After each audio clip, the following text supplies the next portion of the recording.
abran su Biblia en Marcos, capítulo 4, como dice ahí la cita 4, 21 y 23. Vamos a leer hasta el versículo 33. Marcos 4, del 20 al 33. Es una porción bien interesante, quizás a vuelo de pájaro puede que sea un poco extraña porque parte del 20 y termina en el 33. Pero vamos a ir viendo, ¿cierto?, cuál es la idea de este pasaje que yo he estado estudiando también esta semana y me pareció muy interesante lo que se señala. Voy a leer yo y ustedes me siguen con su vista muy atentos ahí. Dice: y estos son los que fueron sembrados en buena tierra, los que oyen la palabra y la reciben y dan fruto a 30, a 60 y a 100 por uno. También les dijo: ¿acaso se trae la luz para ponerla debajo del almud o debajo de la cama? ¿No es para ponerla en el candelero? Porque no hay nada oculto que no haya de ser manifestado, ni escondido que no haya de salir a la luz. Según tiene oídos para oír, oiga. Les dijo también: mirad lo que oís, porque con la medida con que medís os será medido, y aún se os añadirá a vosotros lo que oís, porque al que tiene se le dará, y al que no tiene, aún lo que tiene se le quitará. Decía además: así es el reino de Dios, como cuando un hombre echa semilla en la tierra, y duerme y se levanta, y de noche y de día, y la semilla brota y crece sin que él sepa cómo. Porque de suyo lleva fruto la tierra, primero hierba, luego espiga, y después grano lleno de espiga. Cuando el fruto está maduro, enseguida se mete la hoz, porque la siega se ha llegado. Decía también: ¿a qué haremos semejante el reino de Dios? ¿O con qué parábola lo compararemos? Es como el grano de mostaza, que cuando se siembra en tierra es la más pequeña de todas las semillas que hay en la tierra, pero después de sembrado crece y se hace la mayor de todas las hortalizas, y echa grandes ramas, de tal manera que las aves del cielo pueden morar bajo su sombra. Con muchas parábolas como estas les hablaba la palabra conforme a lo que podían oír. Como dice ahí, el nombre de la reflexión es las características de la palabra de Dios en los oyentes. Y quizá una buena pregunta podría ser: ¿cuál es la relación de la parábola de la lámpara, versículo 21 al 25, la parábola de la semilla, ¿cierto?, que crece gradualmente, y la parábola de la semilla de la mostaza con la parábola del sembrador? ¿Cuál es la relación? Aparentemente, mis hermanos parece que estuvieran separadas, pero al estudiarlas uno se da cuenta que en realidad están todas relacionadas con una cosa. Y eso es lo que yo quiero invitarle esta mañana que consideremos. Está relacionada con la palabra del Señor. Entonces, en primer lugar, las características de la palabra de Dios en los oyentes. Empezamos a reflexionar un poquito acerca del versículo 20. La cita empezó, ¿cierto?, en este versículo, y si ustedes se dan cuenta, Jesucristo en el capítulo 4, versículo 1, dice: otra vez comenzó Jesús a enseñar junto al mar. Es la segunda vez que Jesucristo va a enseñar. Y fíjense en el versículo 2, dice: y les enseñaba por parábolas. Parabolé en griego habla de algo que se pone al lado, parabolé, ¿cierto? Para, de ahí viene, se usa este prefijo para médico, el que está al lado del médico, ¿cierto? Y parabolé era un método de enseñanza que Jesús usaba, en donde comparaba algo cotidiano, ¿cierto?, al lado de esta enseñanza espiritual, y trataba justamente de esta ilustración, enseñar a través de, valga la redundancia, ilustraciones que la gente conocía. Y evidentemente el pueblo de Israel era un pueblo agricultor y conocía de los terrenos, sabía cómo las semillas, ¿cierto?, respondían en relación al tipo de terreno. Y él va a hablar justamente de la parábola del sembrador. Pero mire lo que dice también el 2: y les enseñaba por parábolas muchas cosas, y les decía en su Doctrina. Doctrina. Didaje es una palabra técnica también en el Nuevo Testamento que alude justamente a la doctrina, a la enseñanza. No era algo superficial, era doctrina de parte de Cristo. Ahora, el último versículo, porque ahí empezamos este relato, Cristo o Luke o Marco en este caso enfatiza los aspectos que tienen que ver con la reacción de los oyentes y va a decirnos que el último oyente es el creyente verdadero. ¿Por qué razón? Dice, y estos son los que fueron sembrados en buena tierra. En relación a los ejemplos anteriores, este es el que da fruto, porque dice, los que oyen la palabra y la reciben y dan fruto a 30, a 60 y a 100 por uno. O sea, de los frutos, los terrenos que de hecho Jesús explica en los versículos 3, ¿cierto? 4 al 8, Jesús va a explicar esta parábola.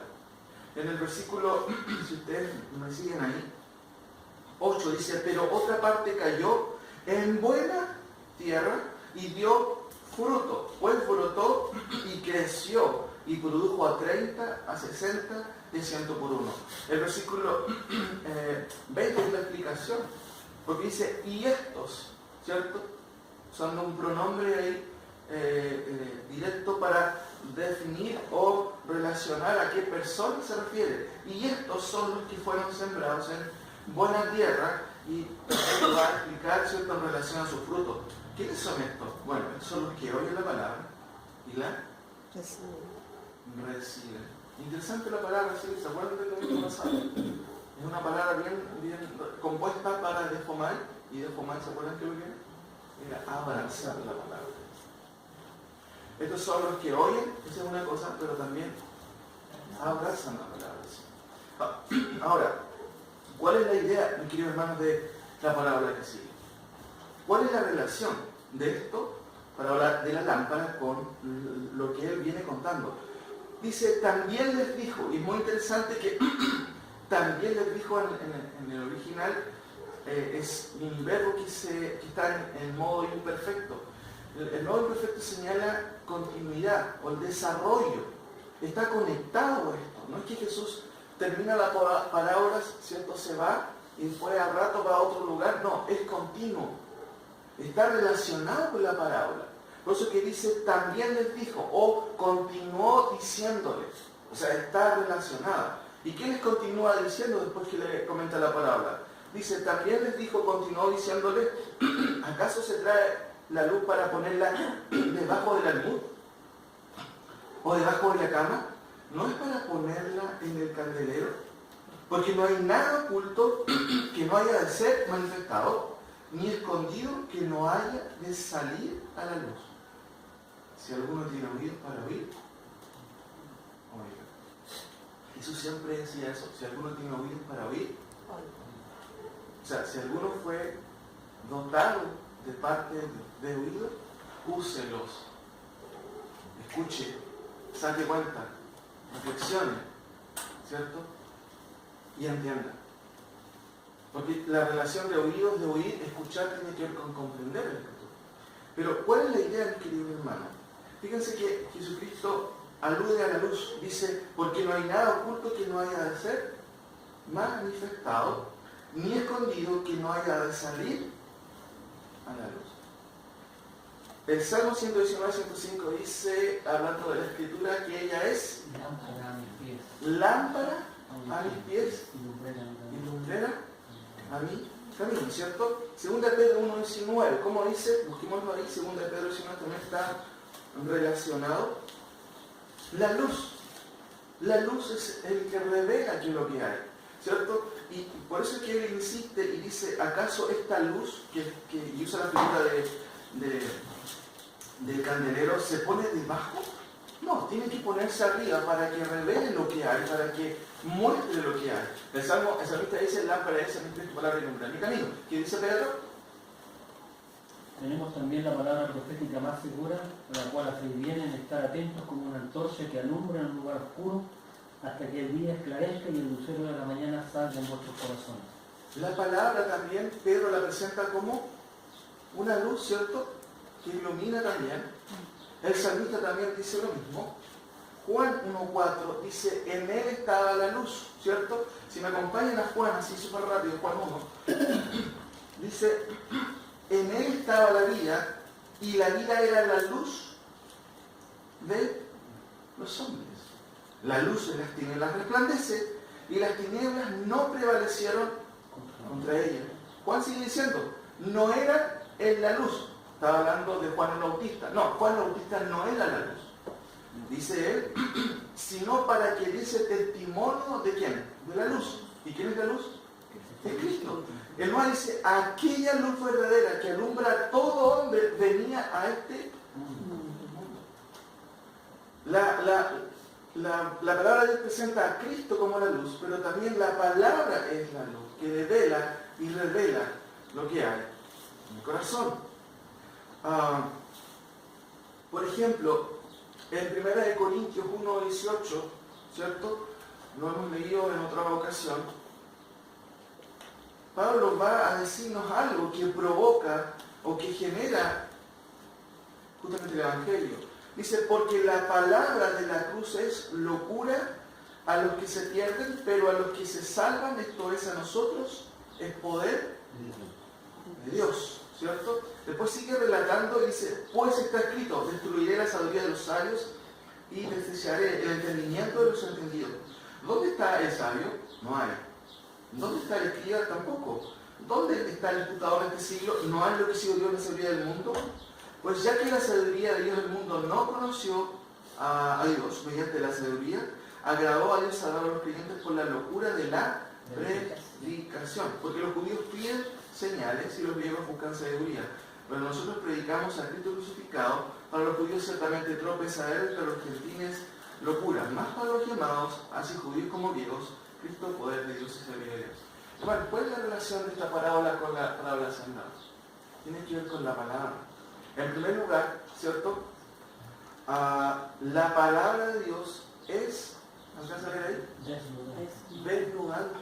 Fíjense que si uno analiza un poquito lo que hace la palabra de Dios en la parábola del sembrador, fíjense en el versículo 4, capítulo 4, versículo 4, dice, y al sembrar aconteció que una parte cayó junto al camino y vinieron las aves del cielo y la comieron. Explicación.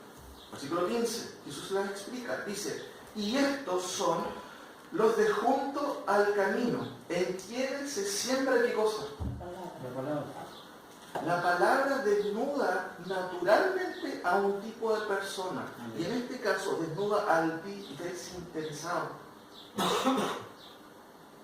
La palabra es predicada y va a ir revelando a tipos de personas. En este caso, la palabra provoca, ¿cierto?, algo, o genera, o cataliza, o es como un catalizador, acelera, ¿cierto? Los catalizadores aceleran algunos procesos químicos para que se revele, ¿cierto?, lo que hay. Yo siempre les doy el ejemplo de mi suegro, que trabaja en desarrolladura y siempre ocupa unas pastas especiales para cuando está en auto chocado. Hay que pulir una pasta, después se pasa lija, pero él ocupa una pasta roja. ¿Qué es lo que hace esa pasta roja cuando se combina con la otra pasta? Acelera el proceso y se endurece. Bueno, la Biblia en cierto sentido es un catalizador porque al exponerla revela lo que hay en el corazón. Y en este caso desnuda al desinteresado. Miren lo que dice el texto. Y estos son los del punto del camino en quienes se siembra la palabra. Pero después que la oyen, enseguida viene Satanás y quita la palabra que se sembró en sus corazones. No hay interés mayor.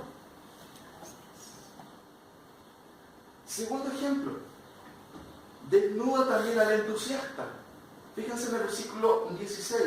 Estos son asimismo los que fueron sembrados en pedregales, ¿cierto? ¿Y cuál es la explicación de eso? Porque la relación del versículo está en el 5, 4, 5. Otra parte cayó en pedregales. Un terreno con pedregales es duro, ¿cierto? Cuesta para que la semilla brote y dé resultados. ¿cierto? Donde no tenía mucha tierra, dice el 5, y brotó pronto porque no tenía profundidad de tierra. ¿Qué pasó? Dice el 6, pero salió el sol, se quemó, y porque no tenía raíces, tenía un resultado. Jesús explica en el versículo 16, estos son asimismo los que fueron sembrados en pedregales, y va a darnos la explicación.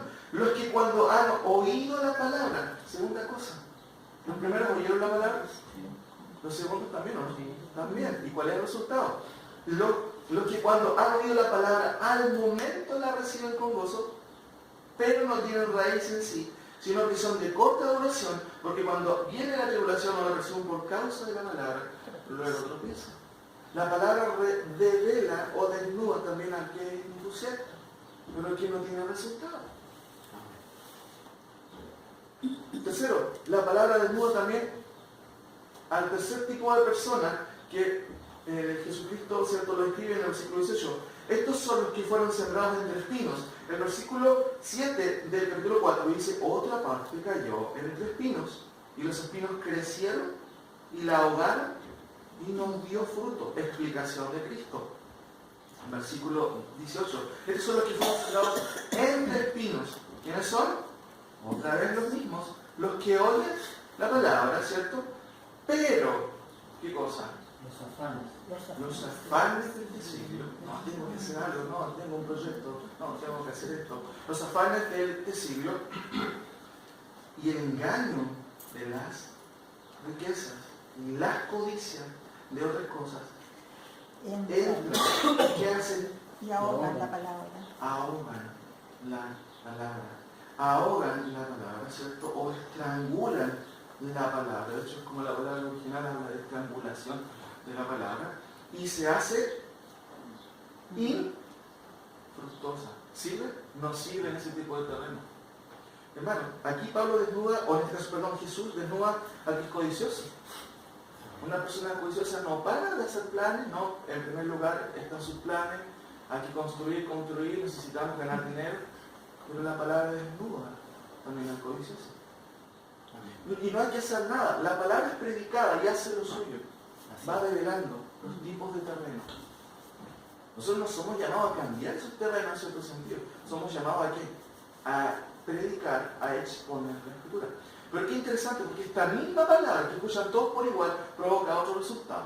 Versículo 20, y la relación está en el versículo 8 del capítulo 4. Pero otra parte cayó en buena tierra y dio fruto, pues brotó y creció y produjo a 30, 60 y 100 por uno. Explicación de Cristo, versículo 20. Y estos son los que fueron sembrados en buena tierra. ¿Cuáles son esos, Jesús? Los que oyen la palabra y la abrazan para sí. Y la evidencia de eso es que da fruto exponencial. Entonces, mis queridos hermanos, la palabra es desnudante. Cuando Cristo dice, también dijo, ¿acaso se trae la luz para ponerla debajo del almud o debajo de la cama? No es para ponerla en el candelero. ¿Y dónde están los candeleros en ese tiempo? En lo alto. Hermanos, la palabra de Dios es la luz. Ella va a revelar lo que está oculto. Fíjense que el versículo, porque no hay nada oculto que no haya de ser manifestado, ni es escondido que no haya de salir a la luz. La palabra revela lo que está escondido. Cuando yo cité primera de Corintios, la palabra provoca algo en los oyentes. Dos tipos de reacciones. Porque la palabra es lo, ¿para quién? Para los que se pierden. ¿Pero para el llamado? El poder de Dios. Nosotros nos tenemos que hermosear la palabra del Señor, tratando de que no vaya a afectar a los oyentes, que le pueda provocar mal, que se sientan mal, ¿cierto? Hermano, la palabra va a provocar eso. En los corazones aptos para escuchar la palabra, va a brotar, pero provoca otra cosa. Conflicto. Romanos dice, miren, acompáñenme un poquito a Romanos, hablando un poquito justamente Pablo también, Romanos capítulo 9.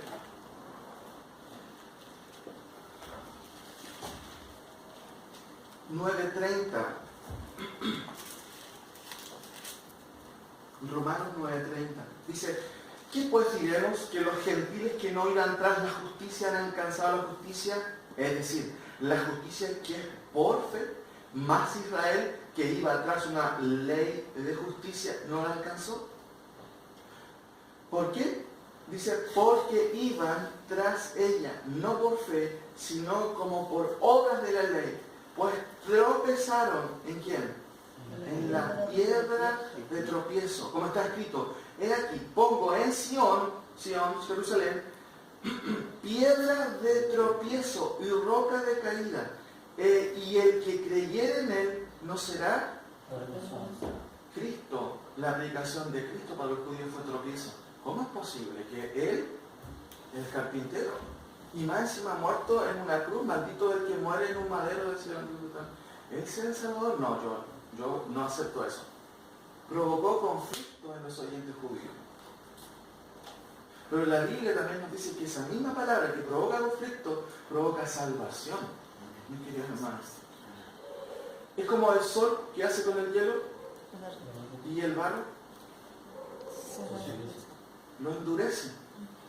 El mismo sol provoca dos reacciones diferentes. El hielo lo derrite, pero también endurece el barro. Hermano, en primer lugar, la palabra de Dios es desnudante, desnuda lo que hay en el corazón. Y eso es lo que hace, y vemos evidentemente en lo que es la explicación de Cristo de la Escritura. Por eso, vuelvo a repetir, ¿acaso se trae luz para ponerla debajo del almud o debajo de la cama? ¿Qué hacemos con la palabra? ¿La escondemos o la ponemos en alto? Ella va a ser, ¿cierto?, lo que Dios desea y haga. Fíjense, acompáñenme a 2 de Corintios. 2 de Corintios capítulo 4. Fíjense cómo se le llama al Evangelio aquí en el versículo 4.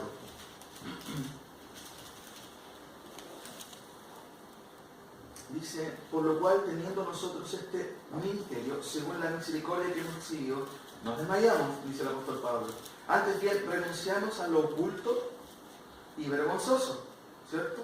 Relacionado también en cierto sentido, no hay nada que va a ser, digamos así, escondido, todo va a salir a la luz, dice Cristo.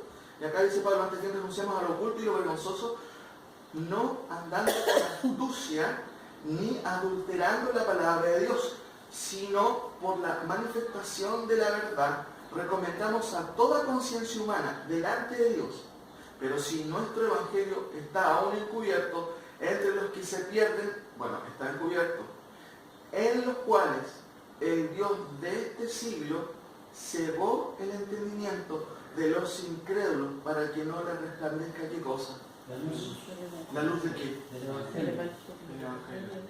¿Se dan cuenta que el Evangelio es luz? Pero hay algo que hizo el Dios de este siglo, ¿cierto? Dice Pablo, cegó el entendimiento para que no les resplandezca la luz del Evangelio. El Evangelio provoca conflicto. Hermano, cuando uno predica el Evangelio y hay demasiada respuesta positiva, no es buena señal. O estamos superficializando el Evangelio, o lo estamos vendiendo más barato, o lo estamos haciendo más atractivo. Porque el Evangelio provoca conflicto del corazón del hombre. Provoca conflicto. Y debe ser así, porque la palabra de la cruz es locura. Si todos aceptan el Evangelio, hay un problema. Yo estoy, insisto, superficializando el Evangelio, porque el Evangelio siempre provocó conflicto en los hombres. Cuando hay iglesias repletas y llenas, en Estados Unidos son muy famosas las mega iglesias, no es digámoslo así, contradictorio o paradójico que en esas iglesias actualmente el Evangelio y la palabra de Dios es superficial. Porque el hombre natural no percibe las cosas que son del Espíritu. O sea, hagamos un culto ideal para ello. Paul Washer dice, si tú alimentas a la gente con cultos superficiales, estoy parafraseando, vas a tener que seguir haciendo cultos superficiales para que se mantengan ellos. ¿Por qué? Porque la palabra provoca, hermano, en los oyentes esas respuestas. O tú abrazas la palabra, o para ti es conflicto. Por eso que la palabra del Salvador, Cristo describe varias clases de terreno, ¿cierto? Y nos revela por qué razón no provoca el efecto esperado. Ahora, mire lo que dice el versículo 4 y lo que sigue a continuación. En los cuales el Dios de este siglo cegó el entendimiento de los incrédulos para que no le resplandezca la luz del Evangelio, ¿cierto?, de la gloria de Cristo, el cual es la imagen de Dios. Porque no nos predicamos a nosotros mismos, dice Pablo, sino ¿a quién? A Jesucristo como Señor y a nosotros como vuestros siervos por amor de Jesús. Porque Dios, y aquí es lo que hace el Señor con los creyentes, miren, porque Dios quien mandó que de las tinieblas resplandeciese la cosa. ¿Y cuál es la luz en el versículo anterior? Cristo. Cristo, pero también el Evangelio. Fíjense lo que dice, en el cual el Dios de este siglo cegó el entendimiento de los incrédulos para que no le resplandezca la luz de ¿qué?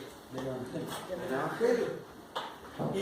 Y Pablo nos dice, porque Dios que mandó que de las tinieblas resplandeciese la luz es el que resplandeció en nuestros corazones, ¿cierto?, para iluminación del conocimiento de la gloria de Dios en la faz de Jesucristo. Hermanos, si nosotros podemos ver la gloria de Cristo, no es porque somos más inteligentes, es porque Dios mandó que resplandeciese la luz aquí, en este corazón muerto. ¿Me entiendes? Y Cristo vino a ser maravilloso para mí. Hay gente que no le da lo mismo. ¿Quién es Cristo para ti? No, un gran hombre, pero para nosotros, ¿quién es Cristo? Es nuestro Señor, es nuestro Salvador. ¿Cómo eso puede ser para nosotros algo maravilloso? Porque Dios mandó, ¿cierto?, que resplandeciese la luz en nuestros corazones. Por eso que en otra persona no hay cambio en el ser humano. Justamente. Por esa razón. Sí, está relacionado evidentemente con eso. Volvamos a Mateo 4. Fíjese, por eso es que Jesucristo va a decir, porque no hay nada oculto que no haya de ser manifestado. A la larga, la falsa perfección va a ser revelada. Porque no hay nada oculto que la palabra de Dios no revele, o no, digámoslo así, catalice para que realmente se manifieste lo que hay. Mucha palabra provoca en los que no son ovejas conflicto. ¿Se acuerdan cuando los discípulos, algunos dijeron, dura es esta palabra? ¿Quién la puede oír? Y Jesús se dirige a sus discípulos y les, ¿qué les pregunta? ¿Se acuerdan? ¿Ustedes también se van a oír? ¿No les gusta la palabra? ¿Muy fuerte para ustedes? ¿Y qué dice Pedro? ¿A quién iremos? Si tú tienes palabra de vida. Hermano, no se asusten si en una iglesia a veces, claro, da pena un poco cuando la gente dice, no quiero ir a la iglesia. La palabra provoca eso también. Provoca eso, provoca presión y conflicto. Pero en los creyentes verdaderos, la palabra de Dios provoca gozo, provoca querer escuchar esa palabra. Porque no hay nada oculto que no haya de ser manifestado, ni escondido que no haya de salir a la luz. La palabra es la luz que provoca eso. Segunda cosa, antes, ¿cierto? La palabra de Dios dice también responsabiliza a los hombres. Fíjense, en el versículo 24 dice, les dijo también, mirad lo que oís. En el versículo 1 del capítulo 4 dice, otra vez comenzó Jesús a enseñar junto al mar y se reunió alrededor de ¿cuánta gente? Mucha gente. No era cualquier gente, o sea, no era una clase especial a los discípulos solamente, había harta gente. Por eso es que Jesús va a decirle, ¿cierto?, a ellos, más a los discípulos, porque el versículo dice, cuando estuvo solo, los que estaban cerca de él con los 12 le preguntaron sobre la parábola, y él va a explicarle toda la parábola a los discípulos. Pero también hubo gente que también escuchó, que no estaba ahí y no eran parte de los discípulos. Es cierto que él se aparta un poco y después le explica la palabra a los discípulos. Pero les advierte y les dice, miradlo, os será medido, y aún se os añadirá a vosotros los que oís. Porque el que tiene, se le dará, y al que no tiene, aún lo que tiene, se le dará. ¿Cuál es la relación de esta porción con la palabra del sembrador? Hermanos, ¿cuántas veces se escucha o se lee la palabra oír desde el versículo 15 al 20? Porque Jesús dice, mirad lo que oís. Mira el versículo 15. Y estos son los de junto al camino, en quienes se siembra la palabra, pero después que la la oyen, pero no la oyen bien. Versículo 16. Estos son asimismo los que fueron sembrados en pedregales, los que cuando también han oído. Versículo 18. Estos son los que fueron sembrados entre espinos, los que oyen la palabra, también la oyen. Cuartos. Y estos son los que fueron sembrados en buena tierra. ¿Qué es lo primero que hicieron? Oyen la palabra. ¿Y qué dice Jesús en el versículo 24? Mirad lo que oís. ¿Cuál es la idea, mis queridos hermanos? La palabra de Dios, sin duda, responsabiliza a los creyentes. Oír correctamente es recibir la palabra, es abrazar la palabra. En otras palabras, mirar lo que es también es mirar cómo ustedes oyen, cómo reaccionan. No me gusta esa palabra. Mirar cómo oír es una advertencia, mis queridos hermanos. De hecho, la palabra en sí, la parábola en sí, en Jesucristo, ¿cierto? Y en su metodología, no necesariamente era para que todos entendieran. Miren lo que dice el versículo 11. Y les dijo, vengan para acá, les voy a explicar a ustedes. ¿Por qué tengo que andar explicándole siempre? Le llama a los 12, ¿cierto? Les dijo, a vosotros os es dado a saber el misterio del reino de Dios, más a los que están fuera por parábola. Hermano, el método parabólico no era para iluminar muchas veces, era para ocultar la verdad a los que no querían escuchar la palabra. Era un método casi de juicio. No quieren entender, no quieren hacer, les voy a enseñar por parábola. Claramente Jesús dice, a ustedes les voy a explicar, más a los que están fuera por parábolas, todas las cosas. Miren lo que dice el 12, para que viendo, vean y no no entiendo. Bueno, eso es juicio de Dios. Segunda cosa, para que no se conviertan y sean perdonados los pecados. ¿Se da cuenta, hermanos, que la palabra también enjuicia al oyente? Confunde. Y uno dice, wow, increíble. ¿Cuál es la idea de este concepto? Vamos a verlo en lo que sigue. Pero ahora, cuando Jesús dice, mirad lo que oís, evidentemente, wow, tengo que poner atención, escuchar. ¿Qué es lo que Dios quiere decir? Mirad cómo oír, porque con la medida con que medís, os serás medido, y aún se os añadirá a vosotros lo que oís. Porque al que tiene, ¿quién es el que tiene? ¿A qué se refiere? Hermano, al que tiene se refiere a la persona que tiene la capacidad de entender, de comprender la palabra. Porque eso fue una obra de parte del Señor que nos capacitó para entender la palabra. Y dice, porque al que tiene se le dará. ¿Cierto? Y después dice, y al que no tiene, aún lo que tiene, se le quitará. Eso está relacionado con juicio de parte de Dios. Hermano, comprender la palabra es un milagro, es una bendición de parte del Señor. Por eso que Jesús siempre dice, el que tiene oídos para oír. No, todos tenemos oído, pero no todos tenemos la capacidad sobrenatural de decir, wow, a eso se refiere Cristo. Por eso que existe, el que tiene oídos para oír, úselos. El que recibió oídos espirituales, úselos. No solamente para comprender, siempre oír en la Escritura tiene que ver con la obediencia al Señor. Úselos para comprender y para hacer la voluntad del Señor. Eso es lo que dice Jesucristo. Ahora, la palabra de Dios es desnudante, ¿cierto? Desnuda. Deja que la palabra hable por sí sola, va a desnudar. Cuando tú conversas en cualquier circunstancia, en cualquier lado, habla y dice, bueno, yo creo como creyente esto. No me digas. ¿Qué hace la palabra? Confronta. Corazones duros. Hermano, ¿y qué se puede hacer con algunas hermanas que no entienden? Ellas dicen, no entiendo la palabra. No voy a la iglesia porque no entiendo. ¿Qué se puede hacer con esas personas?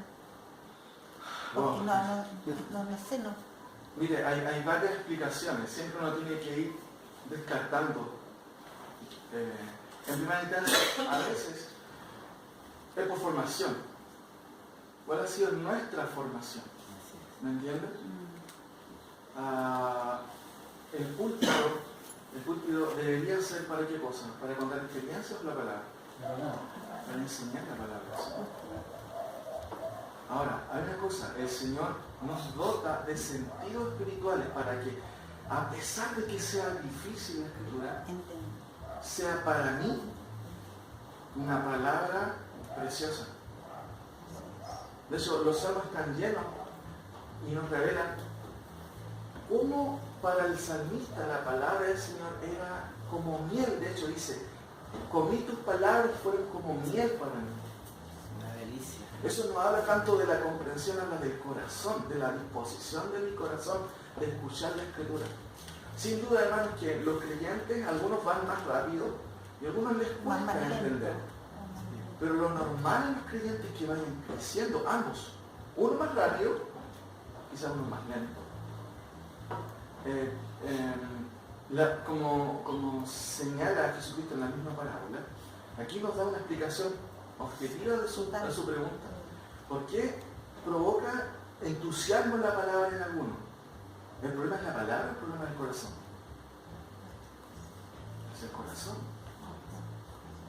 Siempre la relación, digámoslo así, sobrenatural, es que estos son los que fueron sembrados en buena tierra. Y va a describirlo. ¿Cuáles son las buenas tierras? Los que oyen la palabra y no tienen problema, la abrazan, la aceptan. Es preciosa para ellos. Evidencia de eso, fruto.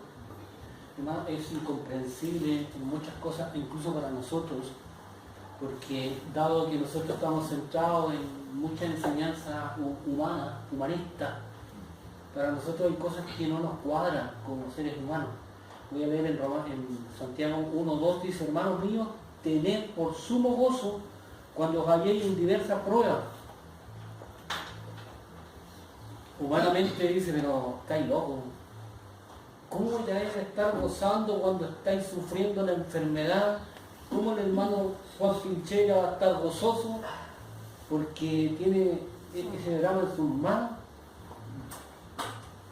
Pero cuando el Señor nos abre el entendimiento y dice que eso también es para la gloria de Dios, que también es para meditar y que también yo tengo que soportar por la prueba, porque detrás de la prueba hay una enseñanza. Y eso no todos lo entienden, no todos lo asumen, no todos lo practicamos, ¿cierto? Muy relacionado, me acordó en Santiago 1, mire, vamos ahí, Santiago 1:21. Santiago, después de explicar lo que Dios ha hecho con los creyentes, ¿cierto? La salvación, eso alude a la regeneración. Dice, por lo cual, desechando, estoy leyendo Santiago 1:21, por lo cual, desechando, ¿cierto? Toda inmundicia y abundancia de malicia, recibid, ¿cierto? Lejomai, otra vez este término, abracen con mansedumbre la palabra implantada, la cual puede salvar vuestras almas. Dice el mandato de Santiago, insisto, repito, recibid la palabra, ¿cómo? Con mansedumbre. Después dice en el versículo 22, pero sed hacedores de la palabra, ¿cierto? Y no tan solo oidores, engañándonos a vosotros mismos. Porque si alguno es oidor de la palabra, pero no hacedor de ella, bueno, este es semejante al hombre que se considera en un espejo su rostro natural, pero él se considera a sí mismo y se va y luego se olvida como era. Más, y el contraste, el que mira atentamente en este espejo, y el espejo aquí es la ley de Dios, la perfecta ley de Dios, de la libertad, y persevera en ella, no siendo oidor olvidadizo, sino hacedor de la obra, este será bienaventurado en lo que hace. Y él va a darnos un matiz interesante por el contexto también, lo relaciona con cuestiones prácticas de la fe. Dice en el versículo 26, si alguno se cree religioso entre vosotros y no refrena su lengua, sino que engaña su corazón, el culto de él es vano. Santiago aterriza el tema de aceptar la palabra con cuestiones prácticas. Si la palabra realmente, hermano, está siendo cabida en mi corazón, va a tener efectos. Como dice algunas frases, en relación de repente al culto carismático, la evidencia de que la palabra de Dios realmente está siendo recibida no es que uno hable en lengua, sino que uno controla la que ya tiene. ¿Me entiendes? Y Santiago dice algo parecido acá. Está diciendo, si alguno se cree religioso, no, si yo soy hace años que asisto a la iglesia. Bueno, dice, si tú no eres capaz de refrenar tu lengua, entonces te engañas a ti mismo. Y tu religión, la palabra tiene que ver con tu culto es vano, no sirve, es vacío, es hueco, si no eres capaz de controlarte. Después dice, la religión pura y sin mácula, la verdadera, delante de Dios, el Padre es esta: visitar a los huérfanos y a las viudas en sus tribulaciones y guardarse sin mancha del mundo. Se lo resumimos, Santiago lo describe, ¿cierto?, en este contexto del servicio a Dios, de los frutos, pero también de la santificación. Entonces, mire, volvamos un poquito a Marcos, estamos ahí. Y les dijo, mirad lo que oís. Miren cómo responden a la palabra. Eso es lo que está diciendo, porque fíjense cuántas veces se repite la palabra, o el término, o la palabra, la redundancia, palabra, versículo 15. Y ellos son los que, junto al camino, versículo 14 dice, el sembrador es el que siembra, ¿qué cosa? Una palabra. Y estos son los que junto al camino, en quienes se siembra, ¿qué cosa? La palabra. 2. Pero después que oyen, enseguida viene Satanás y quita, tercero, la palabra que sembró en sus corazones. 16. Estos son asimismo los que fueron sembrados entre los que cuando han oído la palabra, 4, ¿cierto? Palabra, al momento la reciben con gozo, pero no tienen raíz en sí, sino que son de corta duración, porque cuando viene la tribulación o la persecución, por causa de la 5, palabra. 18. Estos son los que fueron sembrados entre los espinos, los que oyen la palabra. 6. Por los afanes de este siglo y el engaño de las riquezas y las codicias de otras cosas entran y ahogan la palabra. 7. Y se hace infructuosa. 20. Y estos son los que fueron sembrados en buena tierra, los que oyen la palabra. 8. Y la reciben y la fruto a 30, a 60 y a 100. 8 veces se repite la palabra. La palabra. Mirad lo que oís. ¿Cuál es el contexto? ¿Oír qué cosa? La palabra. La palabra. Respecto a eso, que dice, como segundo punto, la palabra de Dios es responsabilizante. El que mayor acceso ha tenido también se le responsabilidad, por tanto, por ello. Exacto, por supuesto. Ahora, la palabra, hermano, por un lado, vivifica el alma sin duda, llama a los llamados por Dios, endurece a veces a los que son duros y no quieren obedecer la palabra del Señor. Pero también, justamente, y por ello, advierte. Por eso que Jesús le dice, mirad, que es un imperativo ahí, mirad lo que oís. Porque con la medida con que medís, porque somos mandados nosotros para juzgar a otros, ¿cierto? Mandados a juzgar a otros, pero bueno, dice, de esa misma manera ustedes van a ser medidos. Porque al que tiene, se le dará, y el que no tiene, aún se le dará. Ahora, estas dos cosas tienen que ver justamente con la palabra. En primera instancia, la palabra levantada en el alto revela lo que hay. No te vayas por aquí hay un precipicio, ¿cierto? Porque la palabra es lámpara a nuestros pies. Pero también revela el tipo de corazón. Segunda cosa, la palabra responsabiliza, ¿cierto? Mirar, ¿cierto? Advierte. Tercero, 26 al 29. ¿Qué tiene que ver aquí esta parábola con la palabra sembrador? Decía, además, todo está relacionado. Eso está contando una historia tras otra. No hay saltos aquí, todo está reunido. Decía también, así es el reino de Dios, como cuando un hombre echa semilla en la tierra y duerme y se levanta de noche y de día, y la semilla brota y crece sin que él sepa cómo, porque de suyo lleva fruto. De suyo lleva fruto la tierra, primero hierba, luego espiga, después grano lleno en la espiga, y cuando el fruto está maduro, enseguida se mete la hoz, porque la ciega ha la mejor semilla. ¿Cuál es la mejor semilla? Jesucristo está hablando, ¿cierto? Y comparando con una semilla acá, y después va a expandirlo, enfatizando otro aspecto de la palabra del Señor, la semilla de la mostaza. ¿Qué quiere él hablar aquí respecto a la semilla? La semilla es la palabra del Señor. Todo el contexto tiene que ver con la palabra. La palabra que hace desnuda, ¿sí o no? Sí. El tipo de corazón. La palabra responsabiliza.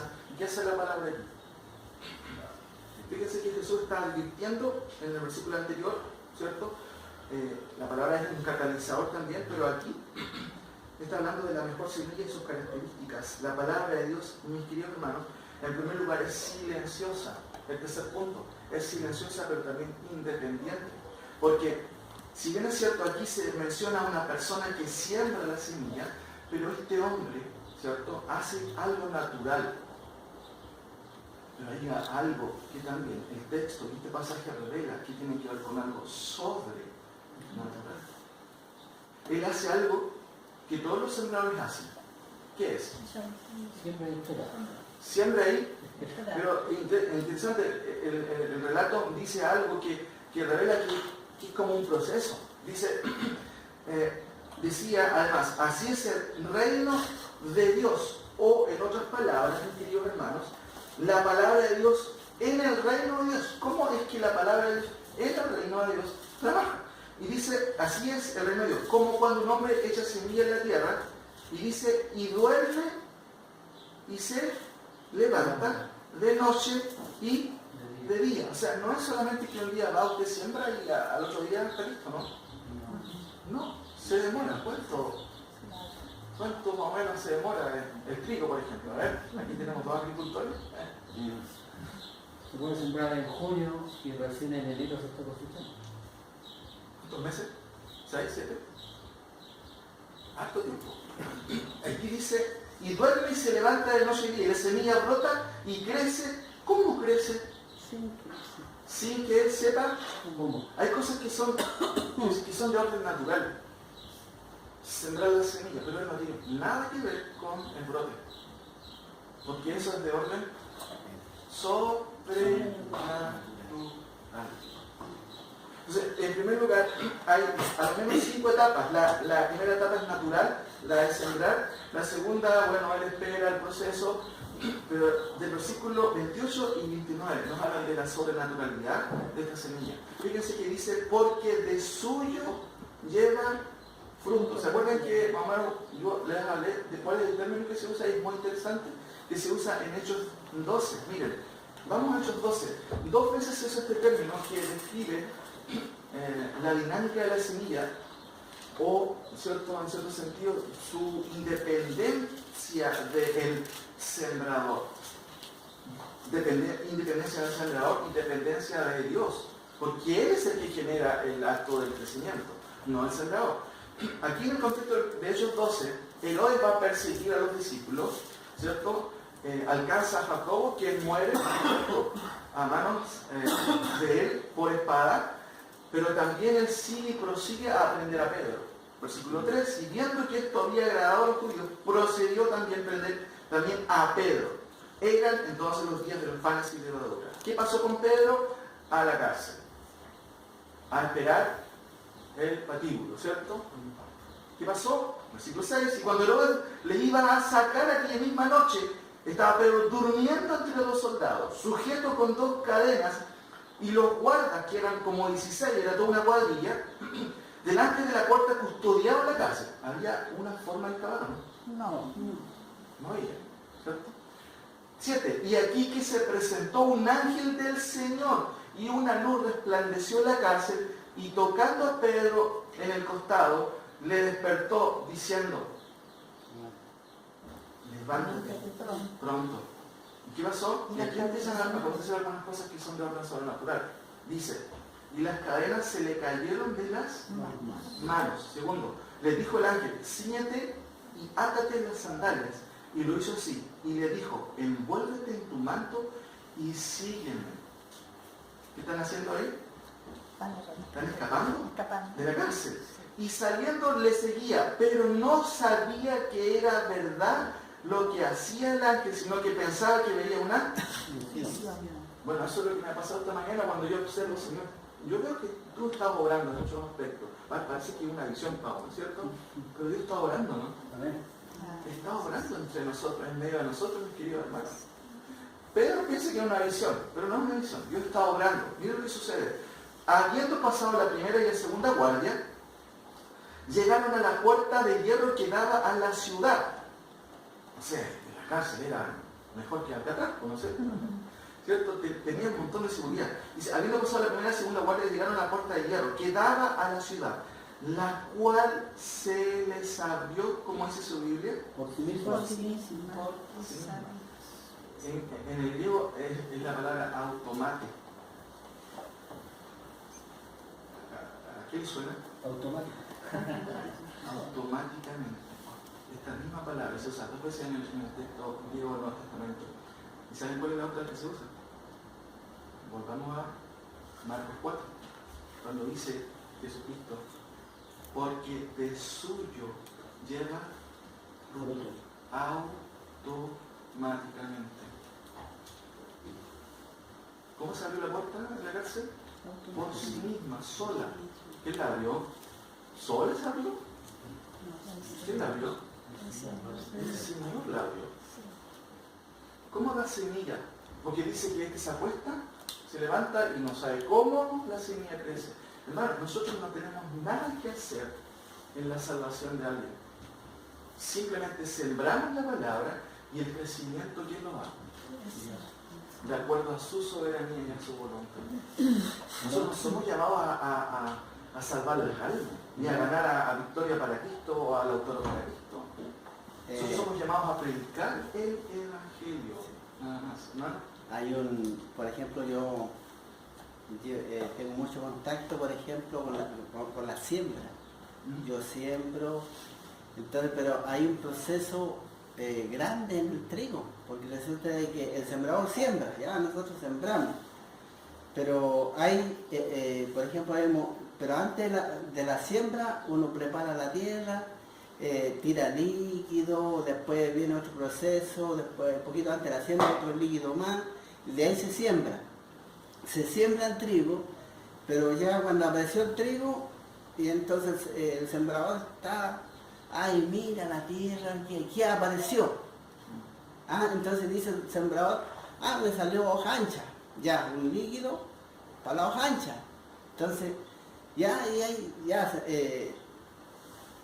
tiramos el líquido, ya se desapareció la hoja ancha, pero después aparece otra cizalla del trigo ahí, entonces líquido, más líquido, fertilizante, más abono, entonces pero eso lo hace Cristo el Señor. Entonces hay un proceso grande en cuanto, por ejemplo, lo que es la siembra, y después viene la cosecha. Ahora me queda claro que sí. Eso lo hace si es una obra sobrenatural, automáticamente. Él no tiene nada que hacer, es de orden natural, mis queridos hermanos, que yo como predicador, ustedes como hijos de Dios, cuando comunican el Evangelio, no tengan poder, porque el poder es de Dios, que genera la vida. El mal que nosotros hemos hecho es forzar conversiones, y muchas de las cosas, de los resultados que hemos tenido, en general o en general, ha sido justamente por eso. La deserción muchas veces no tiene que ver con que falte discipulado, es porque forzamos a la gente a hacer algo que solo Dios puede hacer, y lo hace espectacularmente bien. Hay cosas muy interesantes esto de las semillas que uno lo puede asemejar a la vida diaria. Hay un concepto económico que se llama el romper la latencia de la semilla. Es decir, la semilla puede estar años en la tierra, pero no germina, porque le falta a lo mejor romper la latencia, eso es lo que le falta. Ahora, ¿qué condiciones hay para que rompa la latencia? Y eso es muy interesante. Hay semillas, por ejemplo, que para romper la latencia necesitan alta temperatura. Hay otros que necesitan humedad, pero hay otros que necesitan frío extremo. Por ejemplo, yo estaba meditando ya el año pasado, porque ahora en la semana vi que están floreciendo los tilos. Y los tilos tienen una flor muy especial que es buena para el resfriado. La antigua. Pero yo descubrí el año pasado de que eran muchas semillas, cantidad de semillas. Y esas semillas caen al piso, pero ninguna brota, ninguna sale. Y yo recogí algunas y tienen una corteza demasiado dura. Entonces yo con un martillo traté de sacarla, y adentro de la corteza está la verdadera semilla, que aún es más dura que la corteza. Y buscando información, decía, pero ¿por qué si hay tanta humedad y miraba y no salía ningún brote? Entonces, según los estudiosos dicen que debe estar 3 meses con temperatura bajo cero. 3 meses. En nuestro medio no se da 3 meses de bajo cero. Hay algunos días que están bajo cero, pero 3 meses. Así que las tengo en un sobre de emergencia. Pero hay otras que brotan naturalmente cuando llega, digamos, cierto grado de temperatura, se rompe la latencia. Asimilando la palabra, el Señor es el que rompe la latencia. Exacto. Muy bien, muy buena explicación. Por ejemplo, hay una, por ejemplo, ustedes conocen el rap, la semilla del rap. Según científicamente dicen de que la semilla del rap puede durar 3 años bajo la tierra. Interesante. Fíjense que gracias por los aportes, hermano. Muy Bueno, bueno. Cuando Jesús usa aquí, quizás no es relevante en sí, a veces no toda la ciencia a veces es conducente, digamos así. Cuando habla de la semilla, usa el término esporas.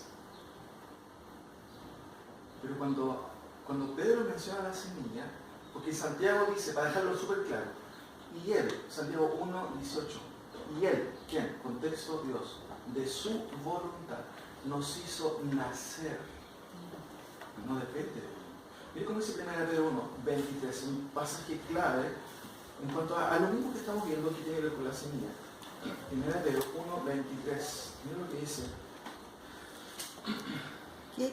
Pero 1 Pedro 1:22-23, voy a leerlo, dice, habiendo purificado vuestras almas por la obediencia a la verdad mediante el Espíritu para el amor fraternal no fingido. Bueno, de hecho, Pedro está explicando la salvación que Dios nos ha dado, ¿cierto? En el contexto, está describiéndolo de manera clara.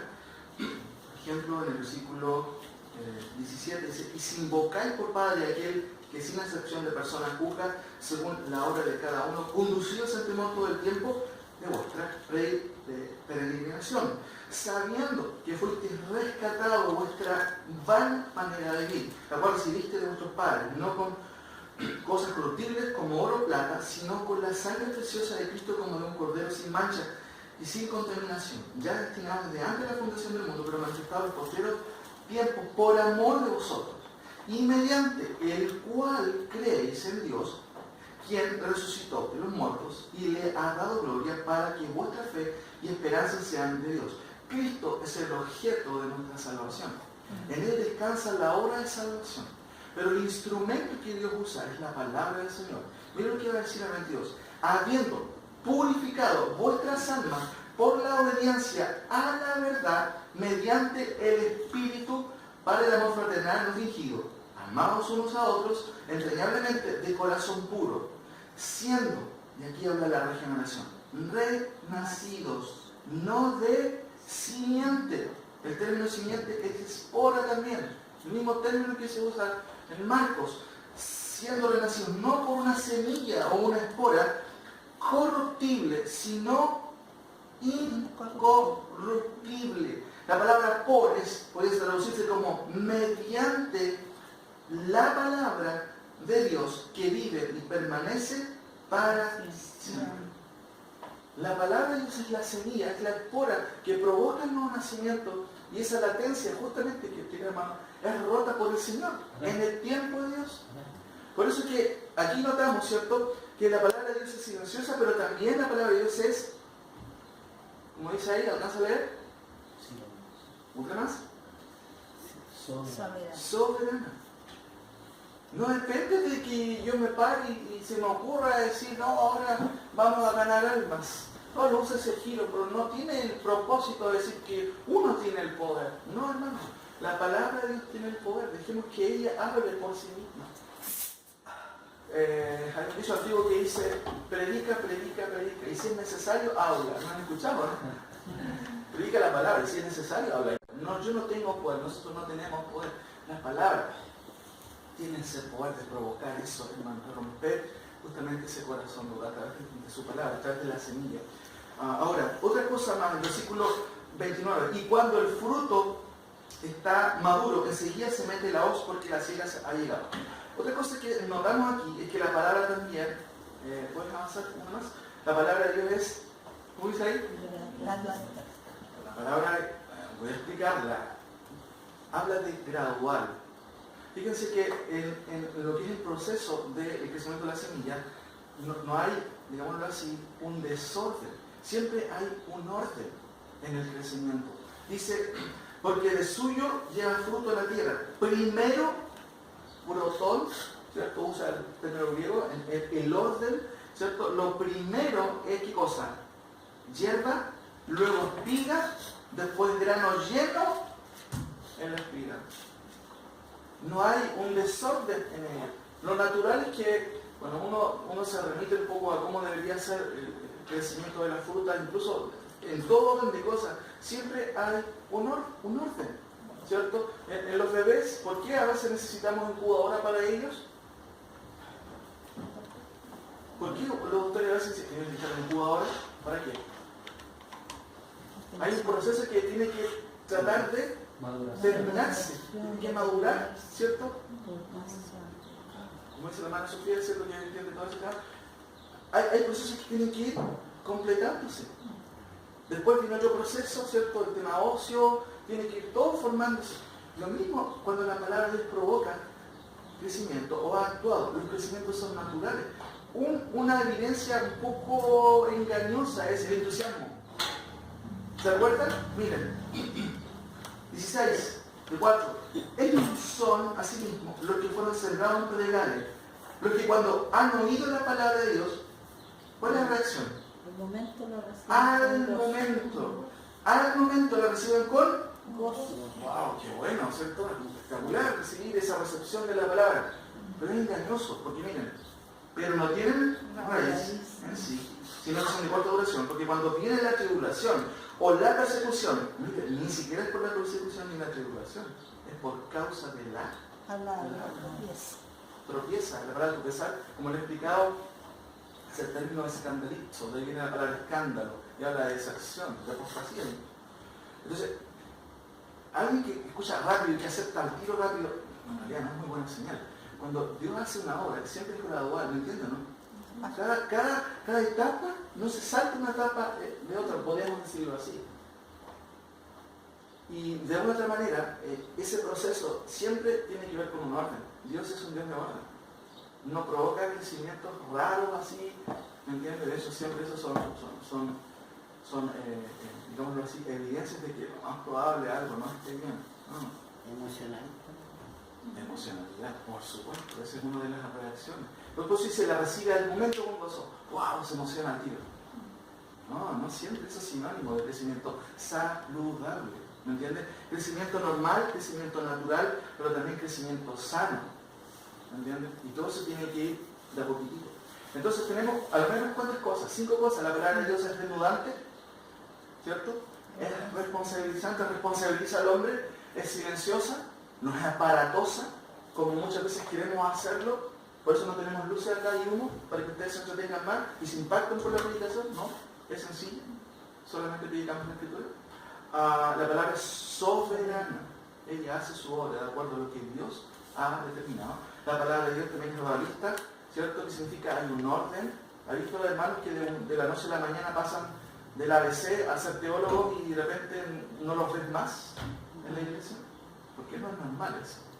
Por eso que Pablo también dice, si alguno anhela obispado y tal, una mensa lista, dice, al final dice, no un neófito. No sea que se envanezca y caiga en el lazo del diablo. Neófito literalmente es recién plantado. Cuando mi mamá me daba a regar las plantas, y me retaba porque no, recién puse una planta. No tenía idea por qué estaba recién plantado. Entonces el chorrón de agua que provocaba. Que volara la plantita recién. O sea, hay que tener cuidado, no tenía idea. Ahora, el último lugar, fíjense, la última porción. Decía también, otra vez todo está ligado. ¿A qué haremos semejante al reino de Dios? ¿O con qué parábola la compararemos o lo compararemos? Explicación de Cristo. Miren, es como el grano de mostaza, que cuando se siembra en tierra es la más pequeña de todas las semillas que hay en la tierra. Pero después de sembrado, crece y se hace la mayor de todas las hortalizas, y echa grandes ramas de tal manera que las aves del cielo pueden morar bajo su sombra. Hermano, todo tiene que ver con palabras. ¿Cuál es el énfasis de Cristo aquí en relación a la palabra? En primera instancia, ¿cierto?, nos muestra que la palabra es catalizante, desnuda los corazones, ¿cierto?, por sí sola. La palabra es sobrenatural, soberana, crece por sí misma, ¿cierto? Es responsabilizante, es silenciosa, como vemos en el proceso de crecimiento sobrenatural, es soberana, es gradualista, tiene un orden, ¿cierto? Pero aquí, ¿cuál es la idea, mis queridos hermanos? Dice, Jesús presenta la palabra del Señor, o lo relaciona con el grano de mostaza, que en esa época era el grano más pequeño. Y quizás para mí me llama la atención, y creo que describe esta porción de la siguiente manera. La palabra de Dios está relacionada con el silenciosa. ¿Me entiende? Es sobria. No es aparatosa ni pomposa, como muchas veces queremos hacer de la palabra. ¿Me entiende? No, es sobria. Fíjense, dice, es como el grano de mostaza, que cuando se siembra en tierra es la más pequeña. Muchas veces nosotros por tamaño decimos, no, esta no me gusta, ¿cierto? ¿Se dirá esta semilla? Pasa desapercibida.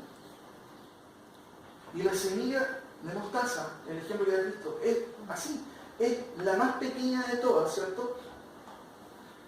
Dice aquí, de todas las que hay en la tierra, pero después de sembrado, mire qué interesante, silenciosamente, sobriamente, va a provocar crecimiento y va a ser la mayor, usando la ilustración de Cristo, de las hortalizas, y echa grandes ramas de tal manera que las aves del cielo pueden morar bajo su sombra. Hay dos cosas que esta porción nos revela de la palabra, que la palabra es sobria, pero que también la palabra es, ¿qué creen ustedes?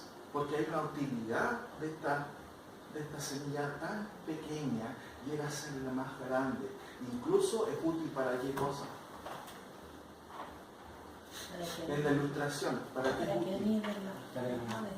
Para que aniden las aves. Hebreo dice que la palabra de Dios es viva y eficaz.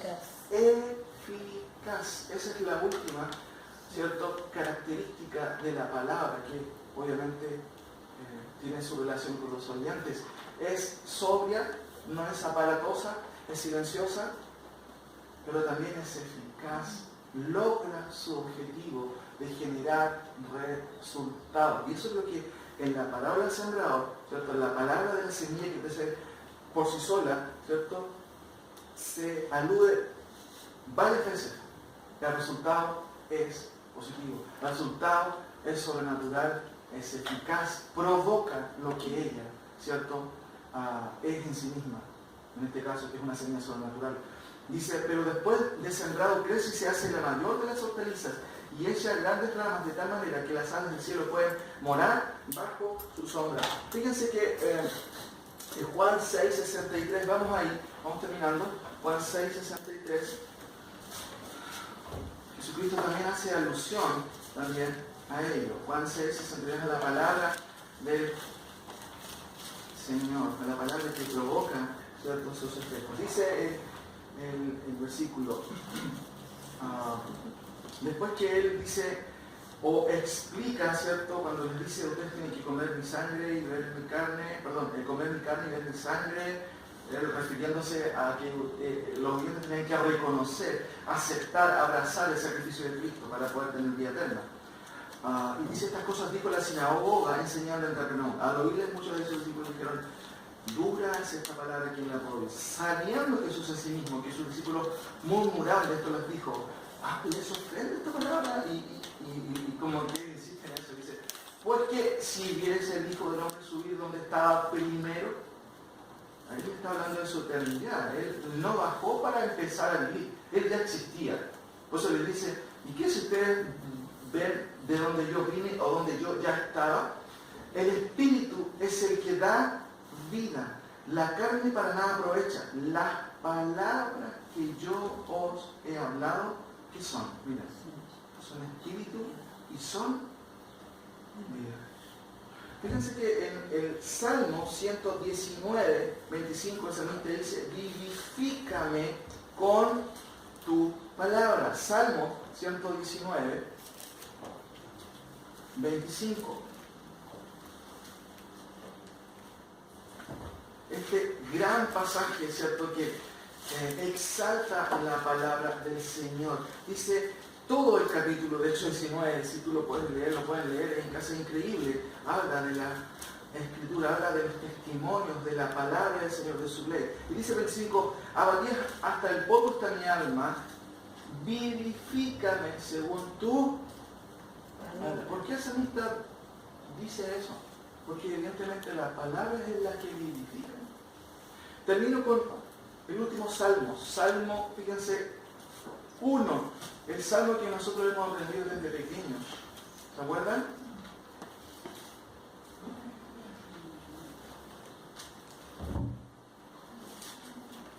Bienaventurado el varón que no anduvo en consejo del malo, ni estuvo en camino de pecador, ni en silla de escarnecedores se ha sentado, sino que en la ley de Jehová. ¿Cuál es la ley de Jehová?